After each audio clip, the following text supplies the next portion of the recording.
These experiences have a way of permanently shifting your perspective. They make you realize that safety is an illusion we construct to keep ourselves sane. Once that illusion is shattered, you start seeing the potential danger in every ordinary situation.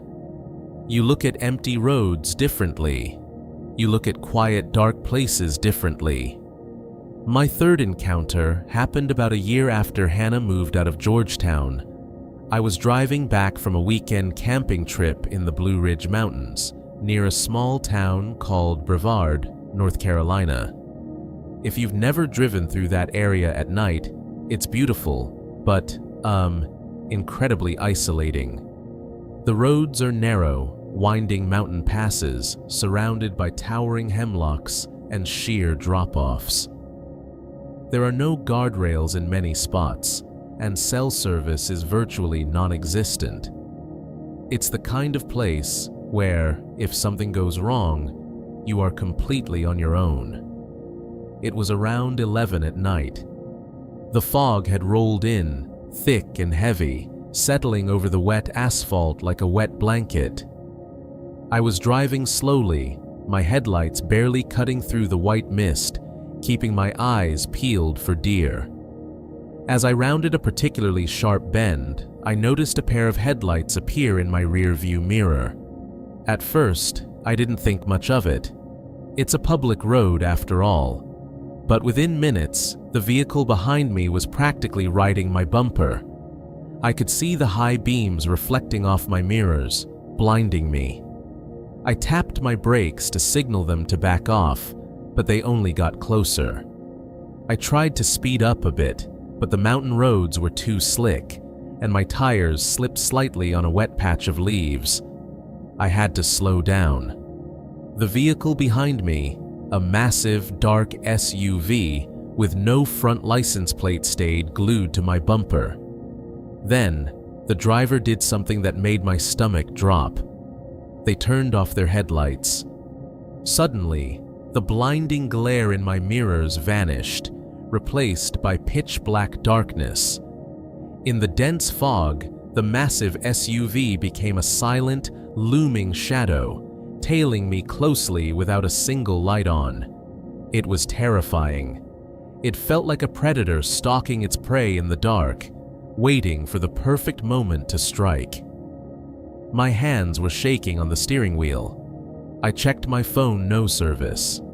Just a dead zone. The physical dread was overwhelming, a tight knot in my stomach that made me feel physically sick. I was being followed on a deserted mountain road, and there was nowhere to pull over, nowhere to run. I kept driving, trying to stay calm, trying to find a wider stretch of road where I could let them pass. After what felt like an eternity, the road flattened out slightly, widening into a 2-lane stretch near an old, overgrown logging trail. The SUV suddenly accelerated, pulling up right alongside my truck. I expected them to floor it and pass me. Instead, they matched my speed exactly, driving side by side with me on the empty, fog-covered road. I couldn't help it. I turned my head and looked over. Through the tinted passenger window of the SUV, I could see 2 figures sitting in the front seats. They weren't looking at the road. They were both turned completely toward me, staring through the glass. Because of the darkness and the fog, I couldn't make out their faces, just the pale, indistinct shapes of their heads, completely motionless, locked in my direction. It was an uncanny, deeply unnatural sight. They weren't yelling, they weren't making gestures. They were just, sitting there, staring, matching my speed in the pitch black. A cold sweat broke out across my forehead. My truck felt like a fragile tin can, and the gap between our vehicles felt like a rubber band being stretched to its absolute limit, ready to snap at any second. I gripped the wheel, staring straight ahead, refusing to look back at them. I pressed down on the gas pedal, pushing my truck as fast as I dared on the slick, winding road. Suddenly, my phone on the dashboard buzzed. A single bar of service appeared. Without hesitation, I hit the speed dial for my dad, letting the call ring out through the truck's speakers. It rang once, twice. "Hey, Nick, everything okay?" My dad's voice crackled through the static. The moment my dad's voice echoed in the cab, the SUV braked hard. The tires screeched against the wet asphalt, and the vehicle veered sharply to the right, plunging down the unpaved logging trail and disappearing into the dense, foggy forest. "Yeah, Dad," I breathed, my voice trembling violently. I'm okay. Just wanted to hear your voice." I didn't stop driving until I hit a well-lit gas station on the highway. I sat in my truck for a solid hour, just shaking, trying to process what had just happened. These 3 encounters, the Bleach cabin, the shadow in Georgetown, the follower in Brevard, they completely changed me. They made me realize that the world is a lot stranger and sometimes a lot darker than we like to admit.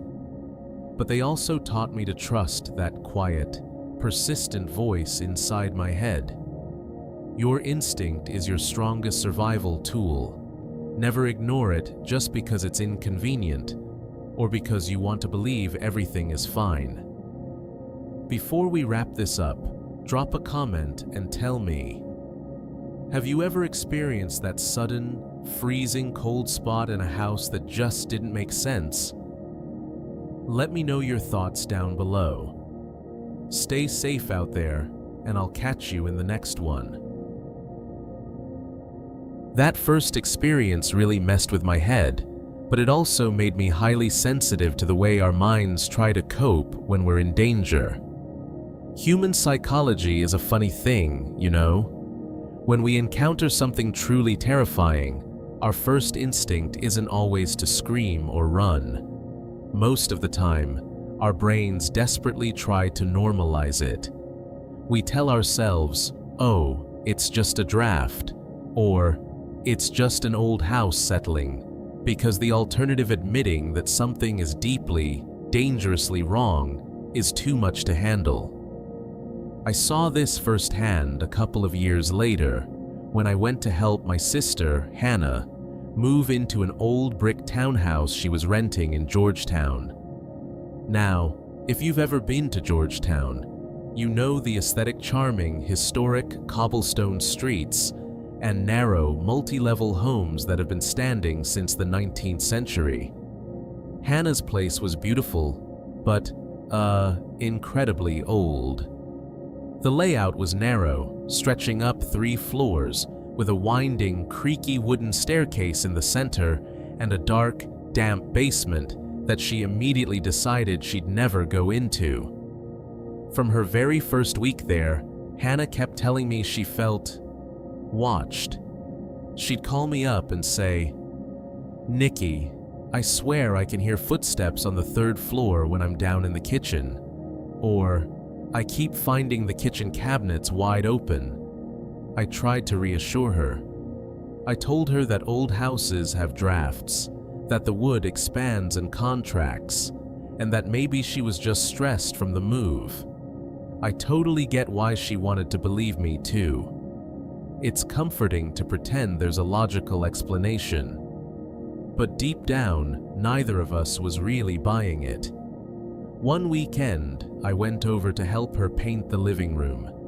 It was a cold November afternoon, the sky a dull metallic gray, and the wind was whipping through the streets. We had the heater running, but the house felt absolutely freezing in certain spots. I'm not talking about a normal chill either. I mean a sudden, localized, bone-chilling cold that made your breath fog up right in the middle of a room. We were working on the 2nd floor living room, which had these massive, heavy wooden doors leading to a small hallway. The hallway led to the stairs. As we were rolling paint onto the walls, one of the heavy doors slowly began to swing shut. It didn't just drift, It moved with a deliberate, steady weight, as if someone was gently pushing it from the other side. "See?" Hannah whispered, her eyes wide. "I told you, the drafts in this place are insane." I looked at the door. There were no windows open. The air in the room was completely still. I walked over, grabbed the brass handle, and pulled it open again. The hinges were stiff, so stiff, in fact, that I had to put some muscle into it just to move it. There was no way a draft of wind could have closed that door. But we kept painting. We kept rationalizing. A couple of hours later, dusk was falling, casting long, distorted shadows across the room. Hannah went downstairs to the kitchen to make us some coffee. I stayed behind to clean up the brushes. The house was dead quiet, save for the faint clinking of mugs from the floor below. Suddenly, the temperature in the living room plummeted. It went from comfortable to absolutely freezing in a matter of seconds. I stopped what I was doing, my skin prickling with goosebumps. I walked toward the hallway, intending to ask Hannah if she'd turned the heat off. As I stepped into the doorway, I looked down the narrow hallway toward the stairs. There, at the far end of the hall, standing right by the banister, was a figure. It was the silhouette of a tall, unnaturally thin person, completely cloaked in shadow. But it wasn't just a trick of the light. It had a physical presence. It was standing completely still, just observing me. My voice caught in my throat. I couldn't speak. I couldn't move. We were like two magnets locked in a tense, silent standoff. The silence was heavy, stretching out like a rubber band pulled to its absolute limit. Then the figure moved. It didn't walk. It, ducked swiftly and silently around the corner of the staircase, disappearing down toward the first floor where Hannah was. Adrenaline surged through my veins. "Hannah!" I screamed, dropping my paintbrush and sprinting down the stairs. I practically flew down the winding steps, my heart pounding against my ribs. I burst into the kitchen.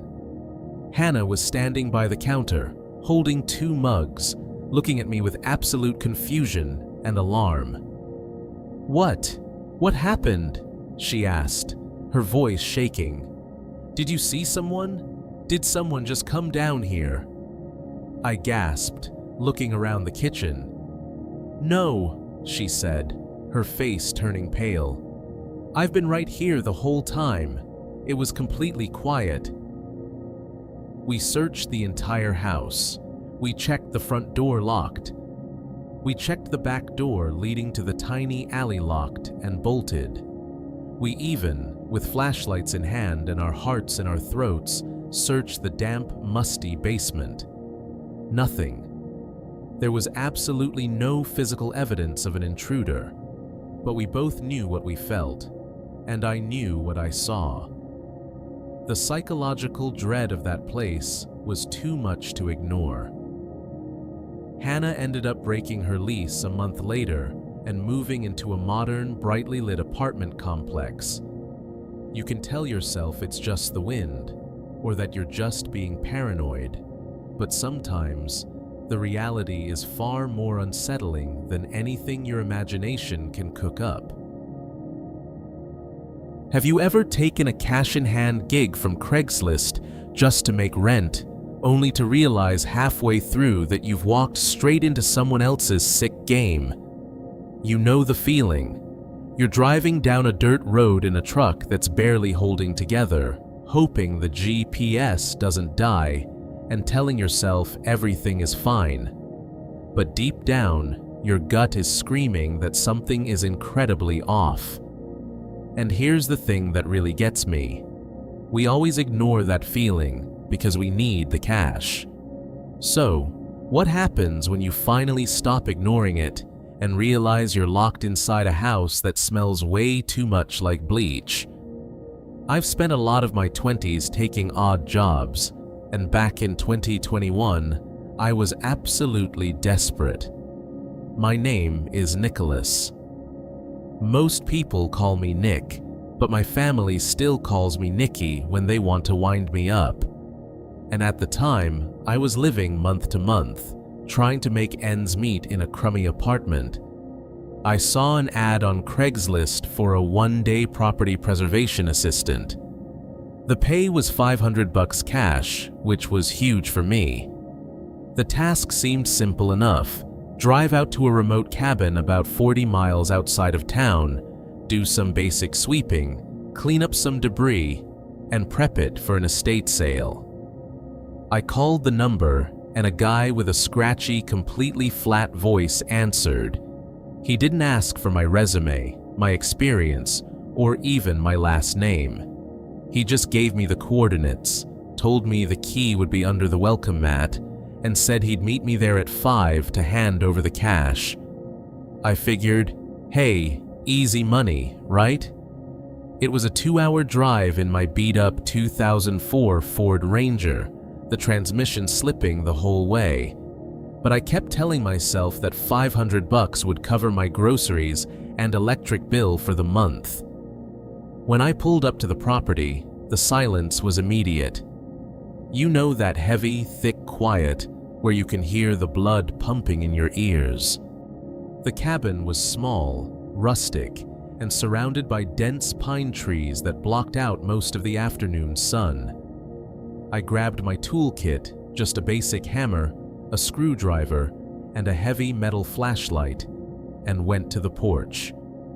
The key was exactly where he said it would be, tucked under a dusty welcome mat.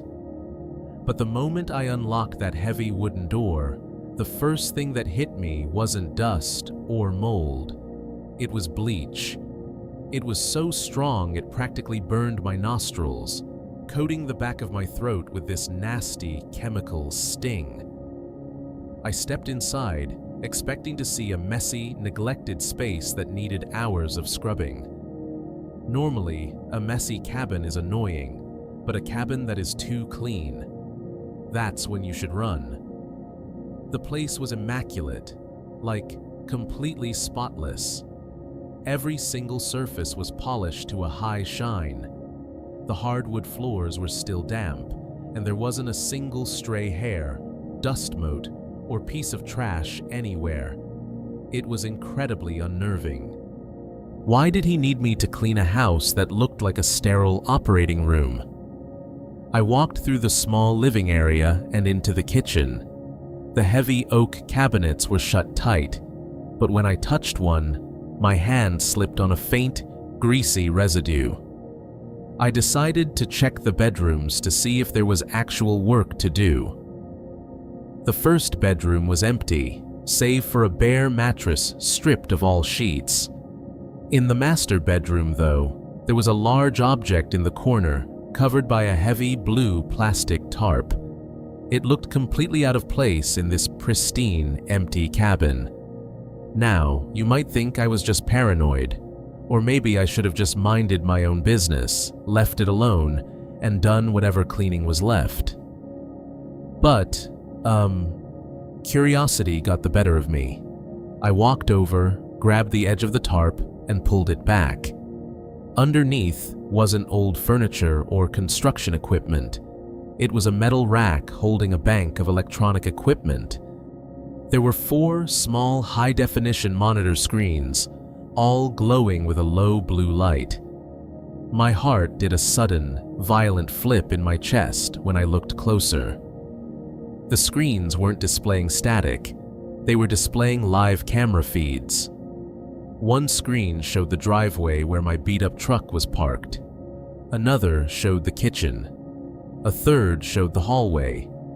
And the fourth screen showed the master bedroom. I was looking at a live feed of myself, standing in front of the monitors, looking at the monitors.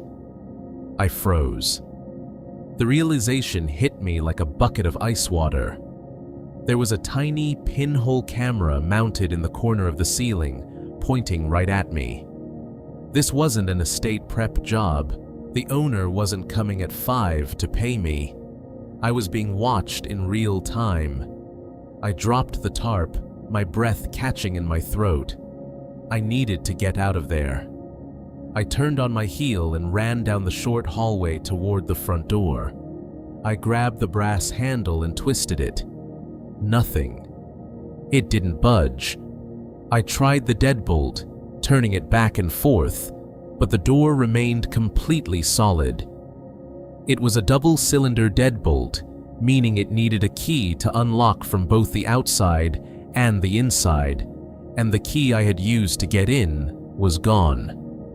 I must have left it on the kitchen counter, or worse, someone had taken it. I threw my weight against the heavy oak door, but it didn't even shudder. I ran to the kitchen window, but it was painted shut, the wooden frame practically glued to the sill. Panic, real, raw panic, started to set in. I was trapped in a hyper-sterilized, bleach-scented box, and whoever had lured me here was watching me through those hidden cameras. I could feel their eyes on me. I didn't know if they were 5 minutes away or standing right outside, waiting. I didn't waste any more time trying to be quiet. I grabbed the heavy metal flashlight from my tool belt, ran back to the master bedroom where the window was slightly larger, and shattered the glass. The sound of shattered glass echoing in the trees was deafening.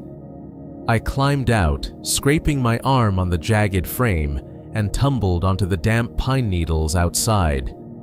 I didn't look back. I ran to my truck, scrambled inside, and key-cranked the engine. It roared to life, thank God, and I tore down that dirt road like my life depended on it, because it probably did. When I got back to a main road with cell service, I tried calling the Craigslist poster back. The number was completely disconnected. When I checked the listing again later that night, it had been deleted. To this day, I don't know who was on the other side of those screens, or what would have happened if I had stayed until 5. It taught me a hard lesson. When your gut tells you something is wrong, you don't wait to find out why. Honestly, writing this down and speaking it out loud still gives me goosebumps. But, before we move on to the next encounter, I want to invite you to join our little community here. If you appreciate these raw, atmospheric, and completely true stories, go ahead and hit that subscribe button and maybe leave a like. It really helps me keep sharing these personal chapters of my life with you, and we're building a pretty incredible space for people who love digging into these unsettling mysteries together. I'd love to have you along for the ride.